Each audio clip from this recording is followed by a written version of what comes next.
Countdown for blast off. X minus 5, 4, 3, 2, X minus 1, fire.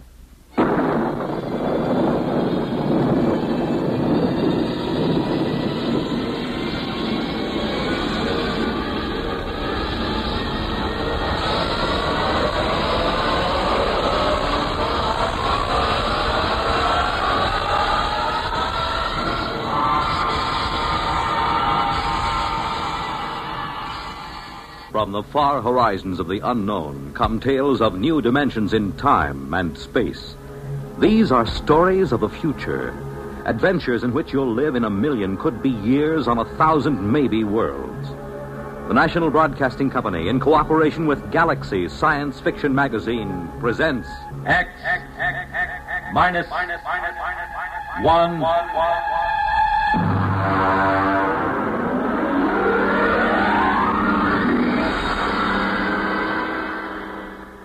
Tonight, gray flannel armor.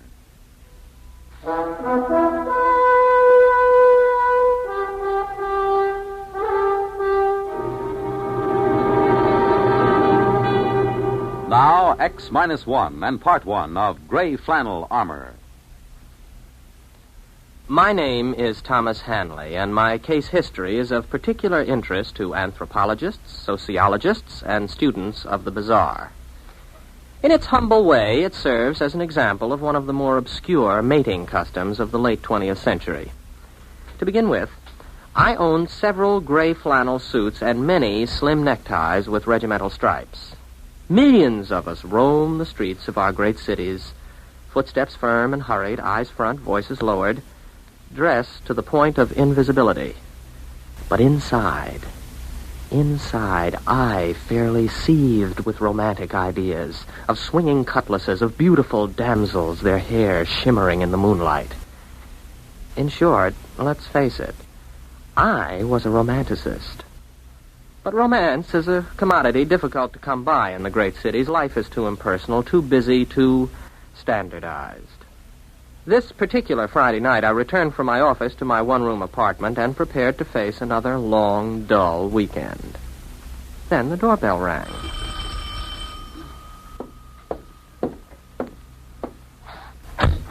Good evening, Mr. Hanley. If you're collecting for something, come back after payday. My friend, I'm Joe Morris, a representative of the New York Romance Service.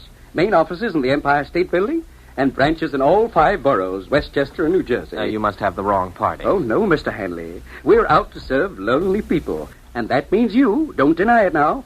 Why else would you be sitting home on a Friday night? Well, the fact is... You're lonely. And it's our business and our pleasure to serve you. Serve me with what? A bright, sensitive, good-looking fellow like yourself needs girls. Girls? Nice girls. Now, these young ladies I was referring to, Mr. Hanley, are not, professionals. They are sweet, normal, romantically inclined young ladies. But they are lonely. There are many lonely girls in our city, Mr. Hanley. Oh, yes, I suppose there are. Funny, you never think of it that way. I mean, if you're not a girl. True. Now, the purpose of the New York Romance Service is to bring young people together under suitable circumstances. Oh, I see. A kind of, you'll pardon the expression, a kind of friendship club? I should say not. We at the New York Romance have done what should have been done years ago. We have applied scientific precision and technological know-how to a thorough study of the factors essential to a successful meeting between the sexes. Factors? What factors? The most vital ones, my friend, are spontaneity and a sense of fatedness.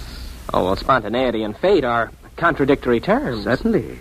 Romance, by its very nature, must be composed of contradictory elements. We have graphs to prove it. Are you saying that you sell romance? The very article. The pure and pristine substance itself. Mind you, I didn't say love. I didn't say common animal passion. I said romance. The missing ingredient, Mr. Hanley, in modern society. The spice of life. The vision of all the ages. That is what we sell. Very interesting. If I'm ever in the market, I'll get in touch with you. No, just a minute, sir. Try our system for a few days, absolutely free of charge. Here. Put this in your lapel. Oh? Well, what is this thing? It looks like a small transistor radio with a tiny video eye. As it happens, it is a small transistor radio with a tiny video eye. Oh? What does it do? You'll see. Just give it a try. Remember, romances sponsored by our firm are fated, spontaneous, aesthetically satisfying, and morally justifiable. Well, all right, Mr. Morris. I'll accept the free trial offer. Wear this in my lapel, you say? In the lapel. Oh, all right. There it is. Happy romance, Mr. Hanley.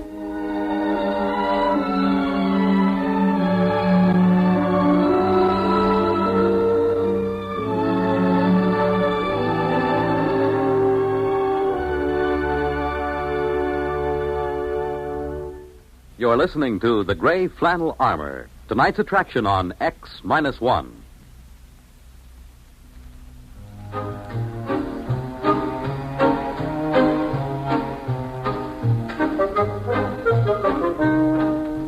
Now X-1 brings you Act 2 of Gray Flannel Armor.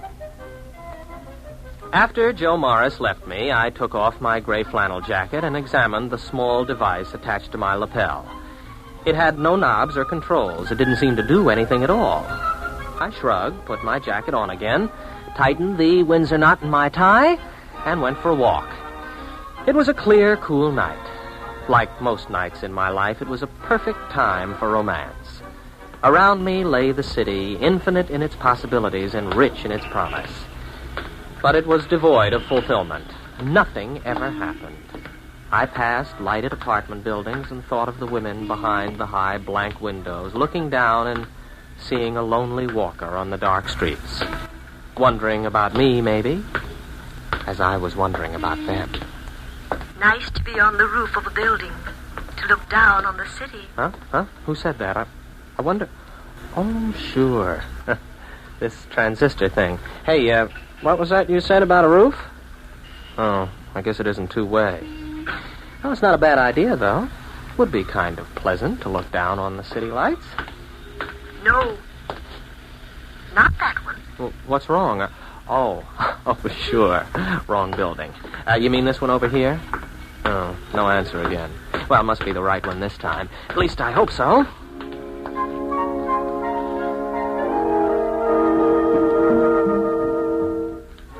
I walked into the lobby, and I remember thinking how you had to hand it to New York romances. They seemed to know what they were doing. I took the self-service elevator to the top floor. From there, I walked up a flight of stairs to the roof. Oh, well, the air smells good up here at least. No, not that side. The west side. Okay. I hope you know what you're doing. I certainly don't. This turns out to be some sort of joke. Oh. Hello. Oh, I'm sorry. I didn't mean to intrude. You're not intruding. Well, I didn't see you at first. There in the shadows. I know. The lights. Mention the lights. Those lights. The lights of the city down there. They're beautiful. Yes, like a great carpet of stars, or spear points in the gloom. Like sentinels keeping eternal vigil in the night. Like sentinels keeping eternal vigil in the night. Take her in your arms. Take her... What? Nothing, a mistake. Come here to me. Yes.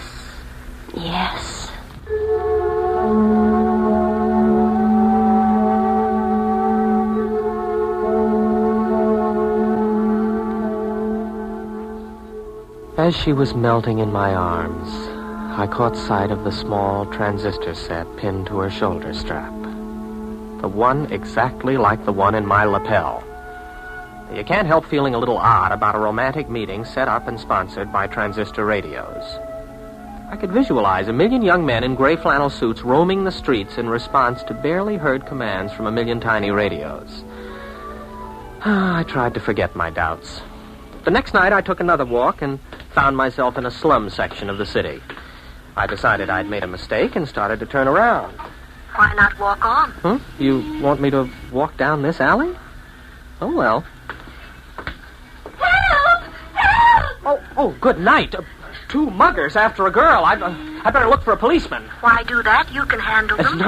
No, a policeman can do it a lot better. No, you must do it now. But there's two men. They're probably armed. You can do it. Well, here goes. Oh, you don't. Now, wait a minute. I'll take you. Let go of her, you nuts. Oh, there. Take that. And that. That'll teach you to harm a helpless girl. Oh. You saved me. You saved my life. I had to come.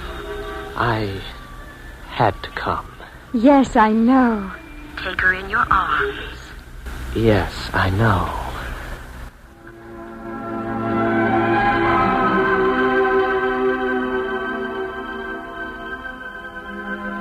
I swept her into my arms and we embraced there in the darkened alleyway.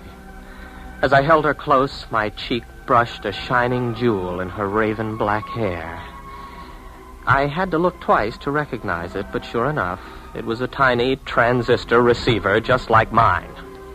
I was suddenly angry. Oh, the girl was lovely, there was no denying that. And the circumstances were undeniably romantic until you realized that it was all a kind of cheap play. Fated and spontaneous, that was a joke. Angrily, I tore the transistor from my lapel and threw it into the nearest garbage can. I stalked away into the night, hardly realizing where I was going. I didn't really wake up until I reached the waterfront. I stood there looking at the oily black water and let the brackish-scented breeze fan my face. And then, unexpectedly, I was aware of another person nearby. The moon slid from behind a cloud, and her auburn-tinted hair caught its light and held it for a moment. She turned her face toward me with frank curiosity. At this time, there was no transistor radio to throw me a cue. I didn't need one. It's a nice night. Maybe. Maybe not. The beauty is there, if you care to see it. What a strange thing to say. Is it? Is it really so strange? Is it strange that I'm here at this very moment, and that you're here too? Perhaps not. No, perhaps not. Let me look at you. Oh, you're really beautiful, you know. Am I? You know you are. Oh, you're lovely. Do you really like me? Like you? If I could only tell you. Oh, I'm so glad. You see, I'm your free introductory romance, given you as a sample by Greater Romance Industries. What? With home offices in Newark, New Jersey. You see, only our firm offers romances which are truly spontaneous and fated. Spontaneous and fated? Due to our technological researches, we are able to dispense with such clumsy apparatus as transistor radios and... sir, where are you going?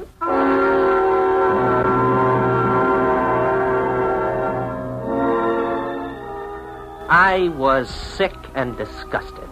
After that, there were several other attempts to get in touch with me, but I ignored them. I wanted no more to do with the romance game. In a couple of days, I called up a twittering aunt of mine, and she arranged a blind date for me with the daughter of one of her oldest friends. The blind date was a nice, friendly girl with plain, mousy brown hair. We were introduced in my aunt's living room, and we sat out on her sun porch and talked. So you're Tom Hanley. Yeah, I guess I am. Your aunt has told me a lot about you.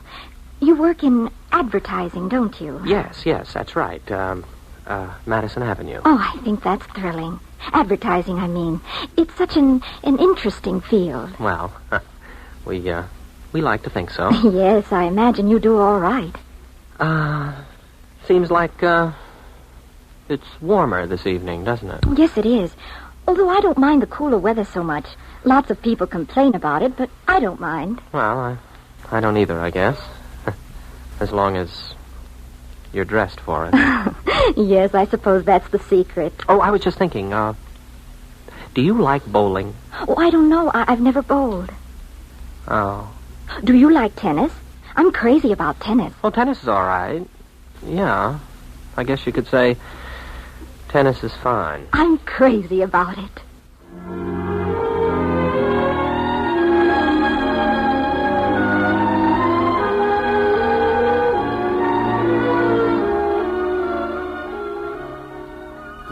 school all right, so it wasn't romantic.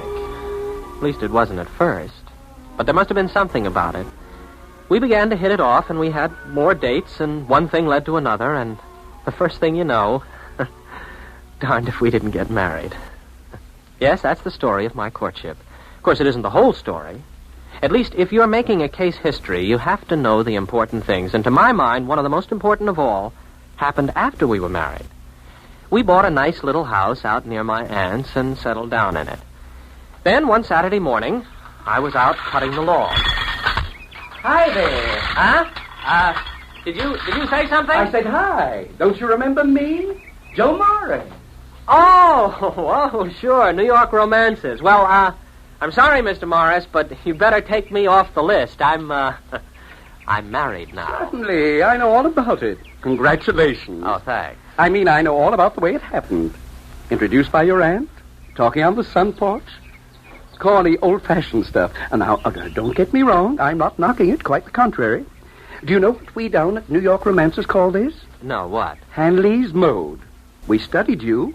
A lot of commercial possibilities there. We've got it down on graphs. Effects of embarrassment on the psyche. The role of the aunt in American courtship. The whole works. What are you talking about? New York romances. What else? We've got a new service. It's called the old-fashioned plan. The what? We provide bonded aunts for young men to call up. We even have the aunt walk into the sun parlor at unexpected intervals with a plate of cookies or something. They say the suspense becomes almost overpowering. Like our motto always said, spontaneity and a sense of fatedness. It never misses, my boy. Never misses.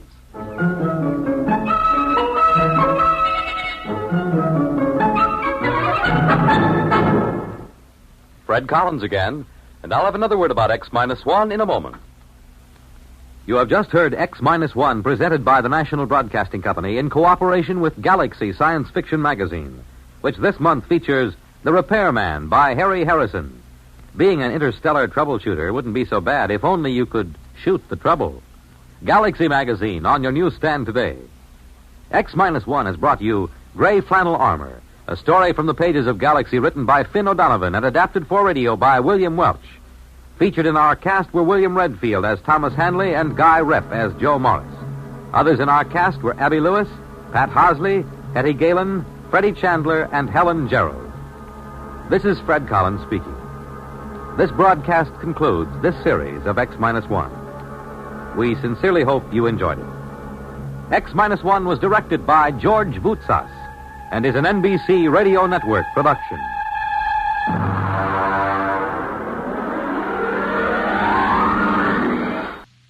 X-1